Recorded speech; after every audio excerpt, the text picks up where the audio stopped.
And 5 Points is where Nate O'Connor lives, This and is he's where I realized there was an Irish theme to it. yeah, you're like, wait a second.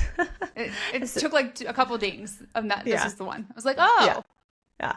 So Nate O'Connor, ooh, he lives and he's the alpha of the werewolves. And his group of werewolves are known as the Dreadlords. And so his nightclub is like a safe haven for those who believe in a future for both monsters and humans.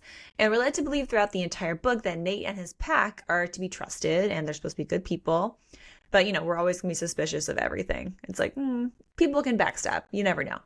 So Kierse apparently worked with Nate on various jobs a long time ago until her on again, off again girlfriend Tora was kidnapped by the Men of Valor about a year ago. So then when Nate and Kierse are alone, he questions her, like, where have you been for the past year? And he's like, reminds her, like, you weren't responsible for Tora's kidnapping. Like, obviously she's still like brokenhearted about that. And that's also where we learn that Lorcan happens to be the head of the Druids. And Nate thinks he's a human. Not accurate at all, considering that we find out later in the book about him. So Nate always thought that Lorcan was a good side of the fight kind of a person and that his territory was going to be safe for humans.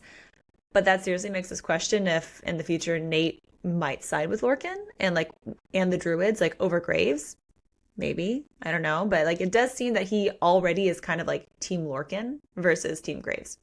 So like we'll see what happens if there's like another like territorial like war or something. Who knows?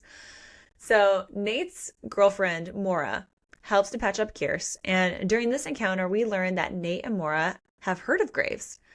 Supposedly, Graves makes people sign his black book, as we know, so that they're bound to do a deal with him and sworn to keep his name secret.